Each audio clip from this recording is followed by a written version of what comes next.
réponses actuelles que nous avons, ce sont des psychotropes. Donc là, c'est grave quand même. On s'est posé la question également, quel regard sociétal sur la mort et sur l'endeuillé actuellement?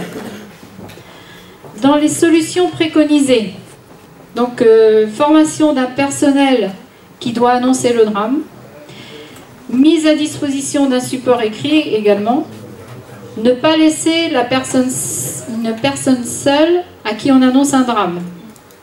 Donc ça doit se faire immédiatement, bien sûr, une aide immédiate, mais une aide dans le temps également. Alors, pour les moyens à mettre en œuvre, voir modèle de la Croix-Rouge. Donc là, Maud va en parler un petit peu. La Croix-Rouge, alors ça se fait en Seine-et-Marne et dans d'autres départements aussi, je le sais, mais pas dans toute la France. Ils ont une personne qui a été formée pour ça, qui intervient dans les gendarmeries même, donc elle a un bureau dans une gendarmerie, et elle intervient avec les gendarmes quand on a des victimes de violences conjugales. Donc prendre le même schéma en fait et le faire pour les victimes des accidents de la circulation. L'idée, elle est là. Donc ça se fait aujourd'hui, ça existe pour les violences de victimes conjugales. Donc pourquoi pas pour les violences des victimes de la circulation.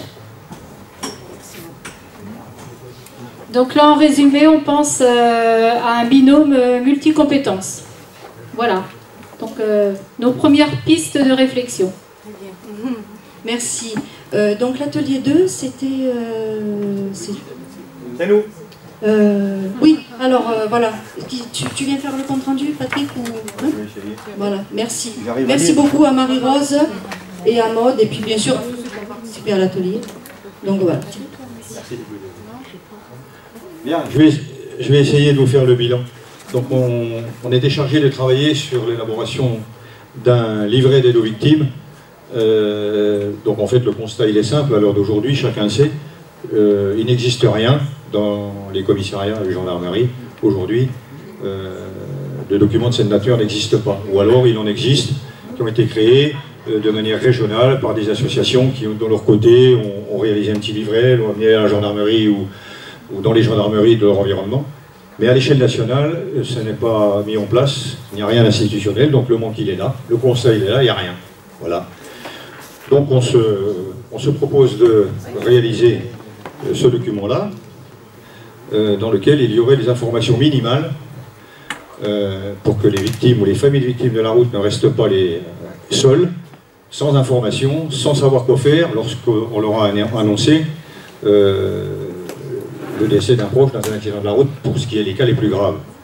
En clair, lorsqu'on vous annonce ça, dans les 2-3 jours qui suivent, vous êtes entendu ou reçu et auditionné par un gendarme ou un policier en charge de l'enquête, lequel ne fait que acter le fait que vous avez perdu un proche, comme civilement responsable quand il s'agit d'un enfant, par exemple. Mais au-delà de ça, éventuellement, il va vous donner quelques conseils, si toutefois lui-même est en mesure de vous les donner, car comme ça a été dit et constaté par l'atelier précédent, il y a un réel problème de formation des forces de l'ordre, vous le savez. Policiers ou gendarmes ne sont pas formés en accidentologie routière.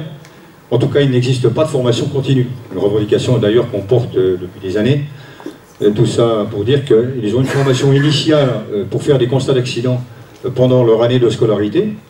Ensuite, ils sont affectés dans des gendarmeries ou des commissariats. Et là, plus rien. Et quand je dis plus rien, c'est le vide sidéral, quoi. Ce qui fait qu'au bout de quelques années, un fonctionnaire peut se voir affecté dans une brigade accident, être amené à constater un accident grave de la circulation, et en termes de compétences, je vous laisse le soin d'en tirer les conclusions.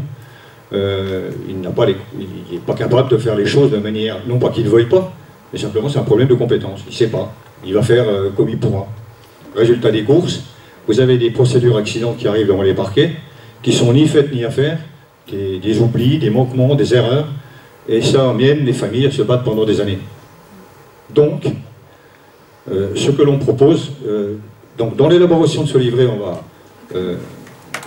y inclure les éléments minimaux de ce que vous allez devoir, de ce qu'il convient de faire quand on est confronté à un drame de cette nature, ce qu'il faut faire dans l'immédiat, ce qu'il faudra faire dans les jours qui suivent, ce qui va se passer.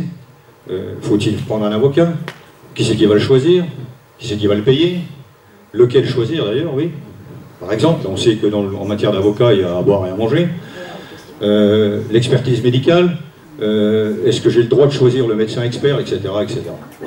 Donc ce livret-là, c'est pas un livre, on est obligé de faire dans le synthétique, c'est le cas de le dire, de minimiser un minimum, mais enfin il devrait permettre d'y voir plus clair.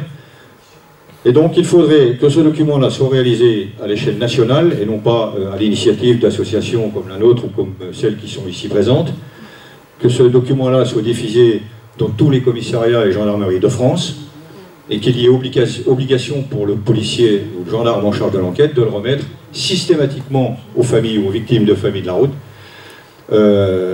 dès lors de la première audition. Voilà l'idée. Pour ça, il faudrait que ce document-là ne soit pas au nom. On ne va pas joindre des noms d'associations. Il faut que ce document-là ne comporte aucun nom d'association. Qu'il soit par exemple à la fin, à l'intitulé de la fin, c'est ce que je propose, moi, avec les discussions qu'on a eues, réalisé au nom ou lors du premier congrès européen des associations de victimes de la route, par exemple. Ça me paraît, si vous êtes d'accord, si ça fait consensus, on ne met pas de nom d'assos à charge pour les victimes de chercher sur Internet, à droite à gauche, et il y a quand même moyen de les trouver, nos associations. Ben oui, maintenant oui. Voilà l'idée. Je vous remercie de m'avoir écouté. Merci à toi. L'atelier 3, c'est... Ça a été entendu pour l'atelier 3. Thierry? Bon, je vous laisse un petit peu de temps. Alors l'atelier 4, c'est Jean-Luc? Allez, Jean-Luc. Allez, Jean-Luc, t'es obligé. Allez. Ah, t'es désigné. Bien, alors l'atelier 4 est l'atelier prévention et sécurité routière. Donc après discussion sur la table d'idées, d'abord les constats. Donc le premier constat, c'est un déséquilibre entre prévention, répression et surtout décision de justice dans les affaires d'accidents corporels ou d'homicide involontaire.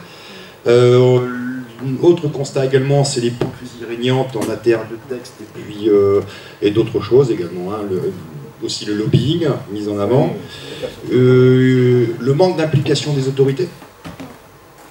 Je crois qu'on est tous confrontés à ça ici. Et puis qu'on arrête également de... Ça s'adresse plutôt aux médias qui sont ici présents et c'est une demande qu'on leur adresse. C'est d'arrêter de mettre des accidents corporels ou mortels dans les faits divers. Oui, ça c'est clair. Moi je l'ai dit aussi à tout. Ouais, voilà, je pense que ce serait une bonne chose. Donc là, c'est quelque chose qui est revenu aussi dans cet atelier-là.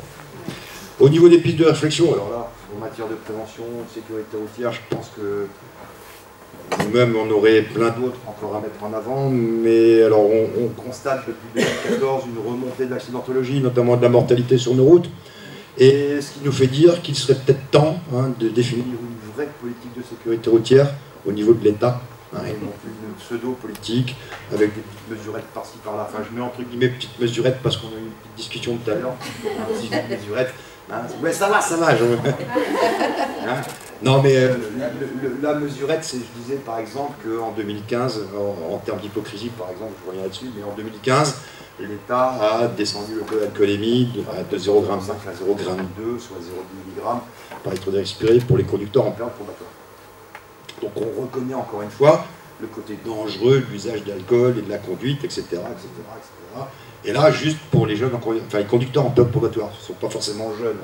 On peut avoir quelqu'un de 63 ans, qui est 60 ans, qui est encore en période probatoire. Mais c'est un jeune permis. Voilà, Donc on arrête aussi cette hypocrisie-là. Il serait peut-être temps aussi de faire comme certains pays en Europe, c'est un taux unique pour tout le monde, et notamment 0,2 pour tout le monde. Donc voilà. Donc on arrête l'hypocrisie pour ça et pour d'autres choses aussi. Au niveau donc, des pistes, donc chiffres mauvais, je l'ai dit, il serait peut-être temps de définir une vraie politique de sécurité routière, à prendre de vraies mesures, voilà, et non plus des petites mesurettes. Autre piste également peut-être, c'est il existe un continuum éducatif mis en place dans le milieu scolaire. Il serait peut-être temps de se poser la question s'il est efficace, s'il ne faut pas le faire évoluer, si oui, comment, donc le développer par exemple. Autre piste également, développer les actions en milieu scolaire. Il y en a beaucoup qui se font déjà, mais c'est peut-être le moment de développer les actions en milieu scolaire. Pré-permis, moi j'appelle ça pré-permis. On sait qu'aujourd'hui les jeunes peuvent s'inscrire au permis de conduire à partir de 15 ans ou au travers de la conduite accompagnée. ils sont en collège, en 3e à ce moment-là. Donc développer ces actions-là, que j'appellerais très permis, en collaboration avec l'éducation nationale. Alors, en tant qu'enseignant de la conduite, depuis un peu plus de 5 ans, là aussi, une piste peut-être intéressante, ce serait d'inclure un module sécurité routière, rendre obligatoire dans la formation de la conduite, entre le passage de l'ETG, enfin après le passage de l'ETG et avant le début de la pratique. Un module qui pourrait être rendu obligatoire. Et puis, alors on parlait d'argent également, mais peut-être aussi, parce que la prévention c'est bien, mais il y a un coût à la prévention. Je pense qu'une partie de l'argent de la répression, il serait peut-être intéressant qu'elle soit reversée justement pour la prévention. Hein, voilà. Hein, mais qu'on le voit. On les voit. Comment ? C'est pas où elle passe. Et ouais, alors moi je sais, parce que moi je suis un peu dans les machins de la direction départementale des territoires de l'Oise, je sais que les budgets étaient là il y a quelques années, aujourd'hui ils sont là. Tout à fait. Ouais. Et ils doivent faire la même chose avec beaucoup moins de budget, ce qui n'est pas toujours facile. Alors avec ça, faut pas oublier que chaque département c'est le même cas, hein. Faut pas oublier qu'avec ça ils payent le matériel des forces de l'ordre, hein, et puis qu'il reste plus grand chose. Les radars dernière génération. Voilà, hein, tout ce qui est matériel de dépistage, par exemple motos banalisées ou voitures banalisées pour les forces de l'ordre, tout ça c'est pris sur le budget du PDASR, plan départemental d'action sécurité routière. Alors, une autre piste également en matière d'alcool, c'est peut-être essayer de voir à plus responsabiliser les gérants de discothèques et de bars. Hein, ce qu'ils veulent c'est vendre, hein, vendre, mais il faudrait peut-être leur faire comprendre que vendre à tout prix avec un client qui sort où il voit la ligne blanche qui est plus droite, où il y a du vent le soir, vous voyez ce que je veux dire, les arbres sont bousculés un peu à droite à gauche, ben, peut-être plus les responsabiliser, hein, quant à leur activité. Moi je trouve ça pas... Excusez-moi. Non mais il n'y a pas de vous excuser, vous êtes là pour ça. Aussi de dicter, mais en même temps je suis dans l'ORECA. Et, je connais l'ORECA. On a beaucoup parlé de ça, mais j'arrive pas à être d'accord parce que quand même reconnaître qu'on est dans une crise de commerce, il y a beaucoup de familles. Les discothèques. Oui, aux discothèques, au café, au restaurant. Oui, mais alors attendez. Où on vend de la consommation quand même. Oui, mais il n'y a pas que des boissons alcoolisées. Il y a des bobs, oui, mais il y a des bobs, il y a des bus, il y a des taxis. Enfin. Je crois pas que c'est le patron qu'il faut responsabilité pourquoi ? Parce que parfois, ils ont bu ailleurs et ils viennent acheter le dernier verre chez vous. Oui, mais alors là, plutôt que de lui servir une boisson alcoolisée, c'est là où je parle de responsabilisation du gérant, c'est de dire, bah non monsieur, je suis désolé, je ne vous servirai pas de boisson alcoolisée. Par contre, si vous voulez un jus d'orange, je vous servirai du jus d'orange. Oui, mais si votre copain vient chercher le plateau pour tout le groupe, ouais, j'entends bien. Mais c'est quand même, je pense qu'il serait intéressant, c'est une idée qu'on a eue, on en a discuté, je pense que ce serait intéressant d'attirer l'attention des gérants de discothèques et de bars. Hein, voilà. Mais il ne faut pas les rendre responsables. Non, j'ai pas dit de les rendre responsables, j'ai dit de les responsabiliser. Oui, je sais, mais il n'y en a pas d'autres. Ah, pas qu'il faudrait peut-être pas franchir, mais je parle de responsabilisation des gérants et non pas de responsabilité. C'est quand même celui qui consomme l'alcool Non, mais je prends un exemple. Lors de la discussion que nous avons eu à ce sujet-là, on a dit, voilà, en France c'est comme ça, et à partir d'une certaine heure jusqu'à une certaine heure, il doit être mis à disposition un test de dépistage. Bon, enfin, qui peuvent être facultatifs ou obligatoires, mais ça, enfin, bref, ils doivent d'une certaine heure à une certaine heure. Pourquoi ne pas le mettre entre l'ouverture de la boîte et la fermeture de la boîte? Qu'est-ce qui les empêche de le faire? Un exemple. Hein? Voilà, plutôt que de le mettre sur une tranche horaire précise entre telle heure et telle heure. Parce que moi je prends, entre telle heure et telle heure, moi je pars un petit peu avant, je suis déchiré, puis je prends la bagnole. Alors dans le monde de la nuit, ça serait presque mieux que... Ouais, bah le monde de la nuit, l'idée n'est pas de dire t'as pas le droit de faire la fête, t'as pas le droit de te déchirer. Là où ça m'emmerde, moi, là où je parle franchement, hein, je parle comme ça, je parle toujours comme ça, faut pas y voir, non je suis comme ça moi. Mais là où ça m'emmerde, moi, c'est pas de dire que t'as pas le droit de faire la fête, t'as pas le droit de picoler, t'as pas le droit de marcher à quatre pattes parce que t'es déchiré. Là où ça m'emmerde, c'est que t'as pas le droit de reprendre le volant quand t'es déchiré. Bah, c'est de refuser de servir des boissons alcoolisées à partir du moment où ils constatent que Hein, et je pense qu'ils le voient suffisamment. Il y a suffisamment de vidéosurveillance aujourd'hui. Il y a suffisamment de moyens de vigile qui permettent de savoir qui est déchiré ou qui ne l'est pas. Hein, c'est de ne plus servir de poisson exposé. Ah mais non, moi je dis pas. Non. Alors moi, s'il y a une chose, ah bah oui. Non, mais c'est pas l'idée de Jean-Luc. C'est pas l'idée. Ah non. Moi, vous savez ce que je dis en intervention, c'est simple. Moi, ce que je dis en intervention, j'ai bien compris. Mais non, c'est pas le but. Parce que moi, ce que je dis, c'est que quelqu'un, avant de boire, il savait qu'il devait reprendre son volant. Donc, on ne prenne pas pour un demeuré. Le mec, il va en boîte, il sait qu'il va se déchirer, et il sait avant de se déchirer ou de commencer à picoler, qu'il doit reprendre la bagnole. Alors, effectivement, moi, je ne l'occulte pas. Au contraire, moi, ce que je veux, c'est. Moi, je joue sur cet aspect-là aussi. C'est-à-dire qu'on soit clair dans sa tête et se dire, attends, être intelligent, quoi. On arrête d'être con. Enfin, moi, c'est ça que je dis, que le conducteur arrête d'être con. Il sait qu'il va aller faire la fête. Il sait qu'il va picoler. Il sait...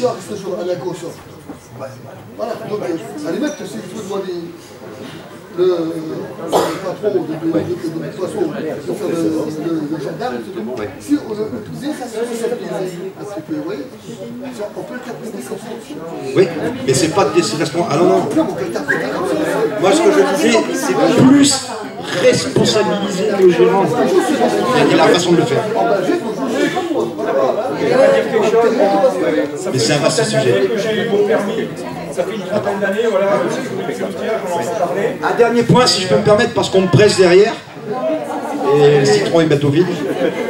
Mais un dernier constat également qu'on a pu faire, et je pense que tous ceux qui font de la prévention en établissement scolaire diront la même chose, c'est l'importance du vécu lors de témoignages, hein, qui a un impact important de réflexion auprès des jeunes auxquels on intervient.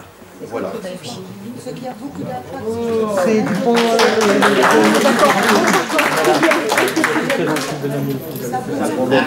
Très bien. Voilà. L'atelier 3. Ça y est, c'est fait. C'est Stéphane, allez viens.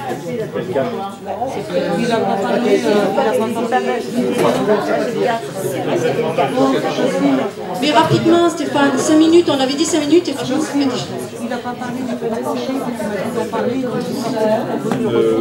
oui, donc pour l'atelier 3, justice et législation, moi on a discuté très longtemps et on a un petit peu rédigé en catastrophe là, ce qu'on avait dit. Mais en gros, aujourd'hui on pense que l'article qui nous concerne, enfin qui concerne toutes les victimes de la route, est pour nous inacceptable et incohérent que cet article associe d'une part, je parle de l'article 221-6-1, je ne vais pas vous le relire puisqu'il est assez long et fastidieux, mais que cet article, en termes de qualification, associe d'une part les notions d'imprudence et maladresse, et d'autre part des circonstances qualifiées d'aggravantes. Pour nous, c'est complètement incohérent aujourd'hui, parce que ces circonstances aggravantes résultent nécessairement d'un comportement volontaire et non accidentel. Donc, autour de la table, on a fait un peu le tour de tous les avis.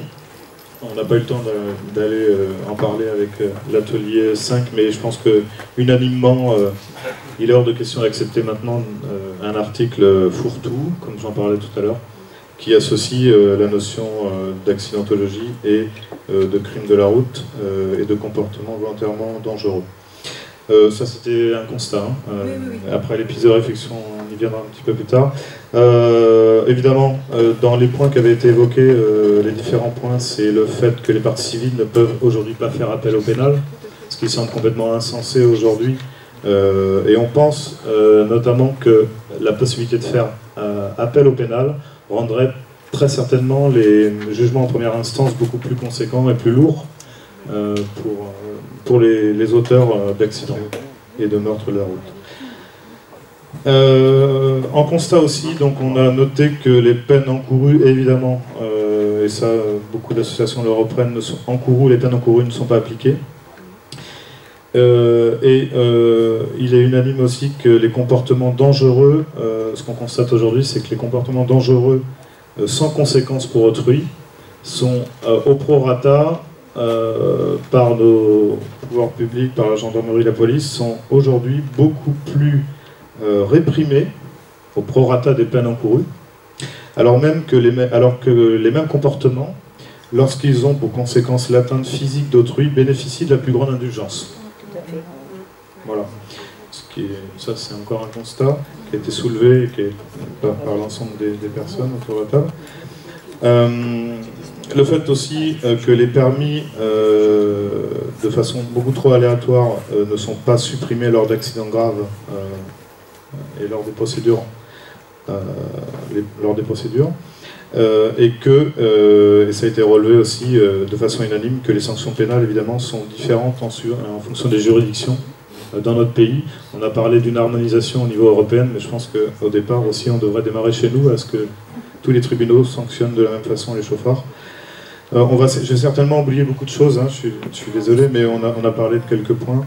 Donc pour les pistes de réflexion, on s'est mis d'accord sur l'obligation pour la partie code pénal de redéfinir la frontière entre l'accidentologie et les comportements volontairement dangereux, qu'il existe aujourd'hui ce que l'on appelle une criminalité de comportement qui doit être prise en considération par le droit français. Et pourquoi pas créer une infraction spécifique qui n'oscillera plus entre le délictuel, l'involontaire et le criminel. Au niveau du code pénal, donc on demande à ce qu'il y ait, ça on s'est entendu et tout le monde était unanime, sur la réécriture. Alors ça prendra certainement beaucoup de temps. Je sais qu'il y a des propositions de loi qui sont faites, mais une réécriture avec réactualisation, notamment la prise en compte de la conduite avec le téléphone, mais qui ne rentre pas aujourd'hui comme une circonstance aggravante lors d'un accident de la circulation. L'utilisation de substances dangereuses, on en a parlé avec l'association et Madame Marie tout à l'heure, qui visiblement, vous avez travaillé sur ce point et que pour le moment, l'éventualité de prendre en considération la substance dangereuse comme circonstance aggravante était compliquée. C'est une fin de non-recevoir, oui. Donc une réactualisation de ce code. Et créer, évidemment, l'idée de créer un nouvel article de loi qui prend en compte la dangerosité du comportement. Mais enfin, tout ça, c'est extrêmement compliqué. On n'est pas juriste, on s'est penché sur le problème, mais c'est pas en une heure qu'on arrivera à le faire. Alors, dans l'attente, bon, c'est ce qu'avait demandé l'association Charlotte Mathieu-Adam au départ avec son combat. Et nous, on a pensé que l'article du code pénal qui correspondait le mieux à certains comportements fous au volant de criminels de la route était l'application de l'article 222-8, qui est la violence volontaire qui a entraîné la mort sans intention de la donner. On pense aujourd'hui, bon, c'est un article qui a été refusé en première instance, en appel et en cassation pour ce qui nous concerne, mais on pense que c'est l'interprétation des juges qui est faite de la violence qui fait en sorte que cet article n'est pas appliqué aujourd'hui, et pourtant c'est un article qui correspondrait à l'ensemble, à la plupart des chauffards de la route qui provoquent les drames, si on veut mettre de côté l'homicide volontaire. Alors je sais qu'on n'a pas eu le temps de discuter, mais ce serait très important d'avoir un retour de ce qui s'est passé en Italie, parce que dans la notion de volontaire, il y a la notion, dans le droit français, d'intentionnalité, il y a l'élément matériel et l'élément moral, et dans l'élément moral, l'intentionnalité de l'homicide volontaire, on pense, nous, qu'il ne sera pas envisageable d'avoir la notion d'homicide volontaire pour les chauffeurs de la route. Bon, après, nous, notre combat n'a pas abouti pour le moment sur cette qualification de violence volontaire ayant entraîné la mort sans intention de la donner. On pense quand même qu'il s'agirait, dans un premier temps, enfin, pour l'heure, de compléter uniquement cet article 222-8 de la violence volontaire ayant entraîné la mort sans intention de la donner, par le fait qu'elle puisse être donnée, cette mort dramatique, par un véhicule terrestre, uniquement.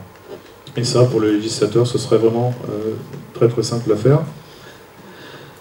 On a relevé aussi le fait qu'une des pistes, ce serait qu'on puisse obliger le ministère de la Justice aujourd'hui à rendre public.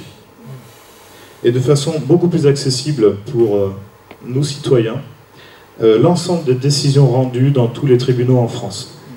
Parce que on en est persuadé, enfin moi je suis persuadé qu'il y a la volonté du ministère de la Justice de rendre camoufler, c'est nous on voit que la phase visite de l'iceberg, de camoufler l'ensemble des décisions pour d'une part camoufler que dans les tribunaux en France il se décide les sanctions qui sont rendues sont complètement disparates, aléatoires, et surtout qu'elles sont à des années-lumière des sanctions qui sont prévues par le code pénal. Voilà. Je sais que Christine a beaucoup travaillé avec le collectif sur la récupération de nombreux jugements. On est en train de travailler dessus, nous, de notre côté aussi. Mais lorsqu'on demande aux étudiants d'aller chercher les jugements dans les tribunaux, c'est la croix et la bannière. Parce qu'il faut un numéro de RG, il faut soit le numéro du chauffard, et c'est impossible parce que si on voulait travailler sur l'étude statistique de ces jugements, et si on voulait produire un travail vraiment clair, précis et recevable pour nos différents élus. Une question. Pour ces statistiques-là, il serait bien aussi d'avoir les statistiques des classements sans suite. Tout à fait. Ça, je pense que Cathy en parlera par la suite, les classements sans suite. Non, les classements sans suite, ça fait 10 ans qu'on les demande au ministère. Il ne porte pas. On ne peut pas les avoir. Oui, c'est la même chose. On peut pas les avoir. Donc moi, je suis persuadé qu'il y a une volonté de camoufler l'ensemble de ces décisions rendues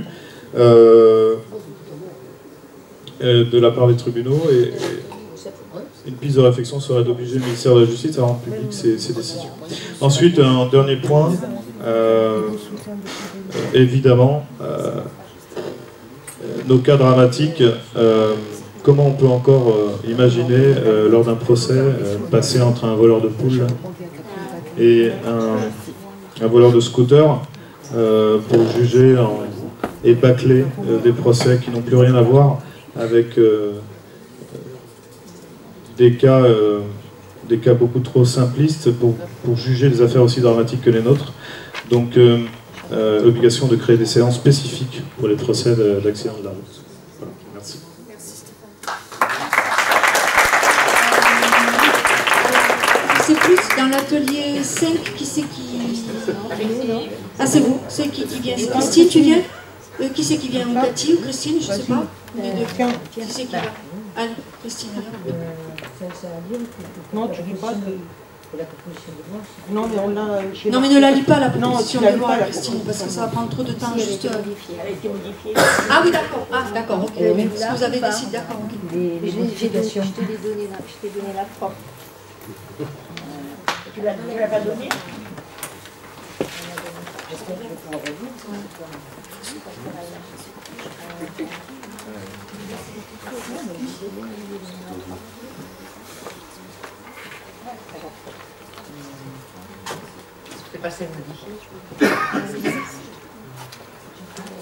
Alors je vais dire tout d'abord le constat que le désir des homicides routiers, compliqués,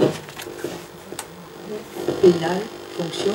Je voulais que ce soit toi là. Oui, ce ne sont pas mes notes. Je ne peux pas prendre la parole dans ces conditions. Non, parce qu'au début, on voulait voir si c'était possible au niveau européen.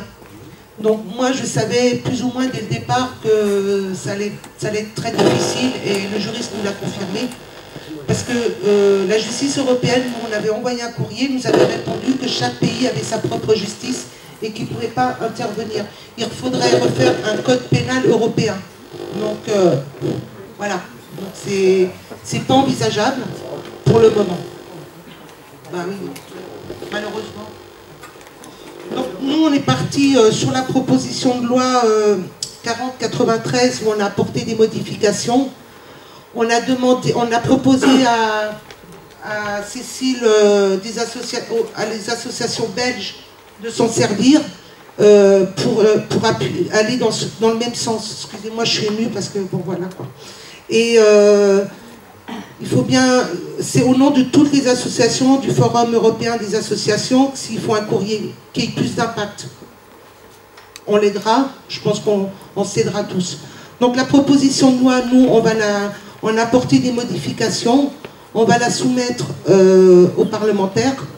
Le but, après, c'est qu'on sait qu'on arrive en période électorale.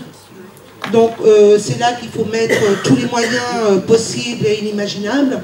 Rencontre des parlementaires, bon, ça, je crois que tout le monde est au courant. C'est une opportunité qu'il ne faut pas louper. Donc, je vais vous lire pas les modifications qu'on a faites.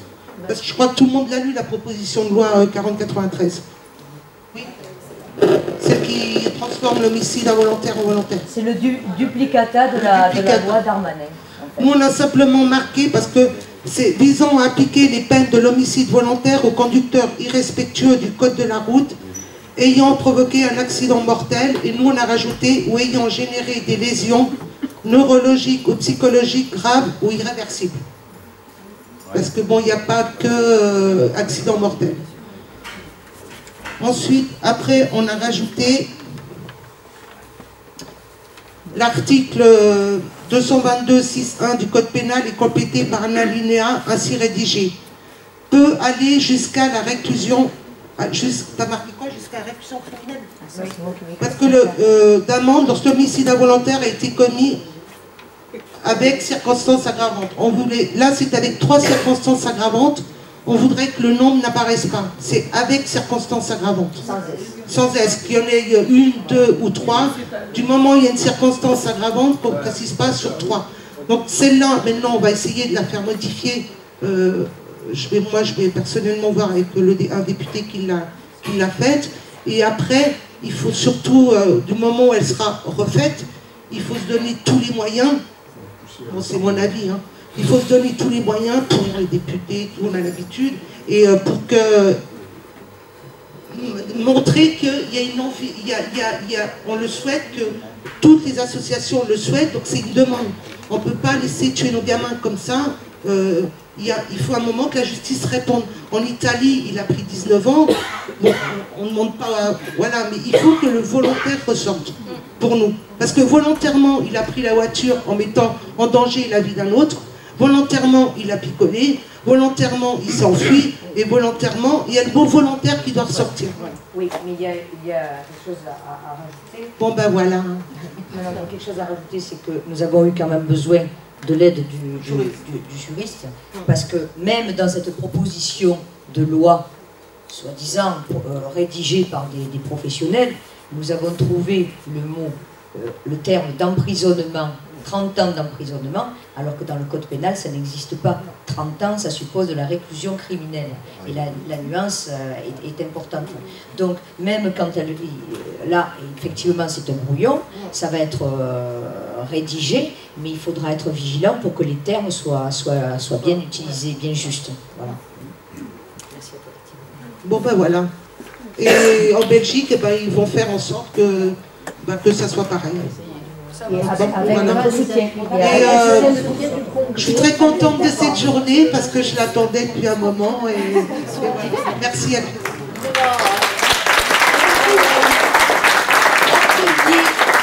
y a encore un atelier qui n'a pas pris la parole. Ah voilà. Donc qui vient faire le compte rendu? C'est toi, Marie? Allez.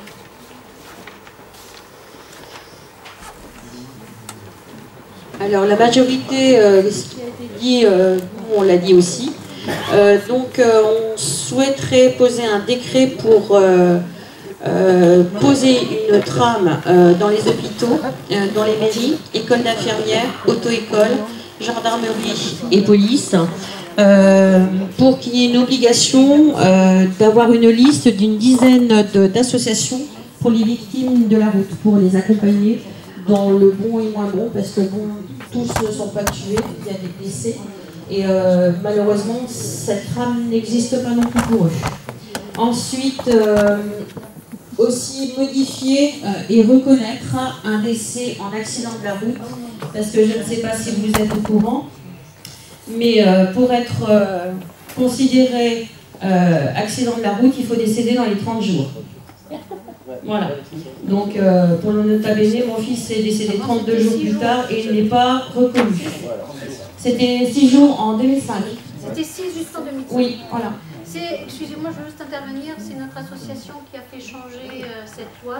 Sur 30 jours, je me suis battue 3 ans avec l'Observatoire national de sécurité routière, Monsieur Châtelot ou Chapeau, je ne sais plus comment il s'appelait. J'étais la seule association à l'époque à me débattre sur ces statistiques. J'ai tout un dossier, on en reparlera. Mais je trouve déjà que 30 jours c'est mieux, mais c'est toujours insuffisant. Voilà. C'est toujours n'importe quoi. Surtout quand on parle des structures, des voitures, bon, malheureusement pour la majorité des cas, c'est mortel. Mais il y a certaines voitures qui peuvent encore protéger avec des blessures graves. Voilà, et qui seront récurrentes jusqu'à la fin de la vie. Et c'est vrai que ces personnes-là ne sont pas reconnues comme accidentées de la route.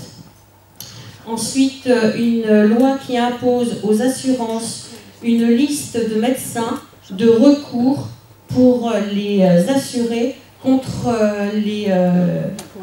pour accompagner voilà, les personnes contre le médecin de l'assurance de partie adverse. Voilà.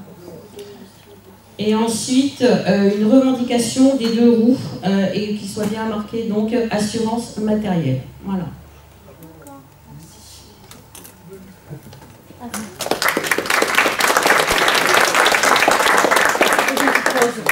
Si on proposait une petite pause. Ah ben bon, Alors en fait, j'ai oublié de vous informer que la salle en fait était à notre disposition jusqu'à 19h au lieu de 17h. Voilà.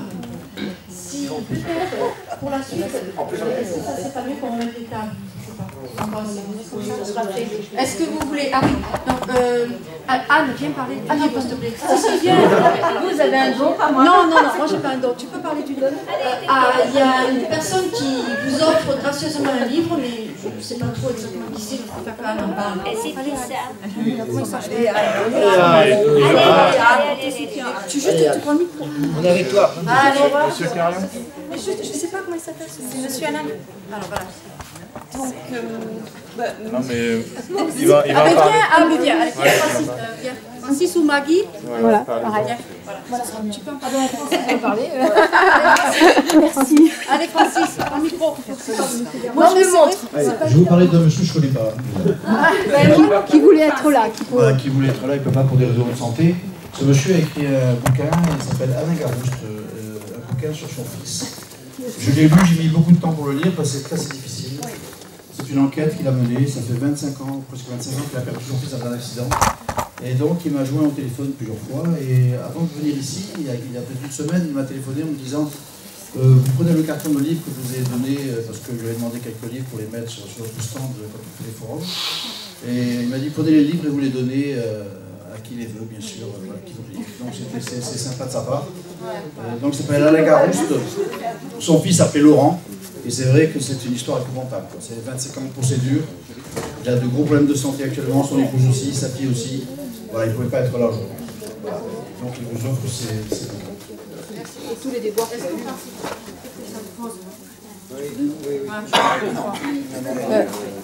je vous propose de faire une petite pause. Ah oui, non, oui. Alors, il y a...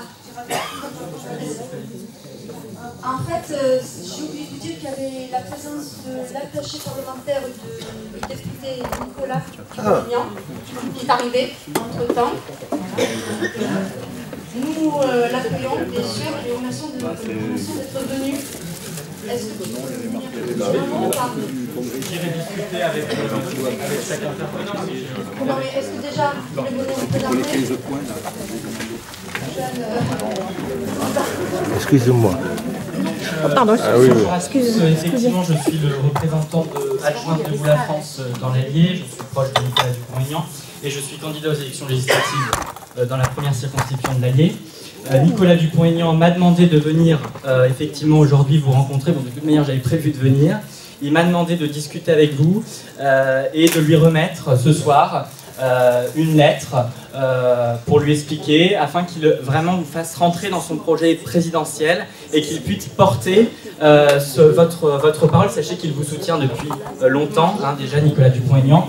Et c'était important aussi pour moi de venir, pour aussi vous porter dans mon programme local, et puis pour que Nicolas Dupont-Aignan vous porte dans son programme national. Il s'excuse de ne pas être présent, mais bon, il avait d'autres obligations. Bon, voilà. Mais en tout cas, voilà, je suis là tout simplement pour venir discuter avec vous et puis pour qu'ensemble on puisse construire quelque chose. Voilà. Très bien. Merci beaucoup. Mais, en tout cas, je pense que nous allons pouvoir travailler ensemble après la pause, après nos revendications. Voilà, donc petite pause de 5 minutes. On prend l'air. Allez. J'ai filmé, mais j'ai plus de place. Tu as filmé tout. Ah oui, non, tu mettras sur Facebook. J'ai vu déjà.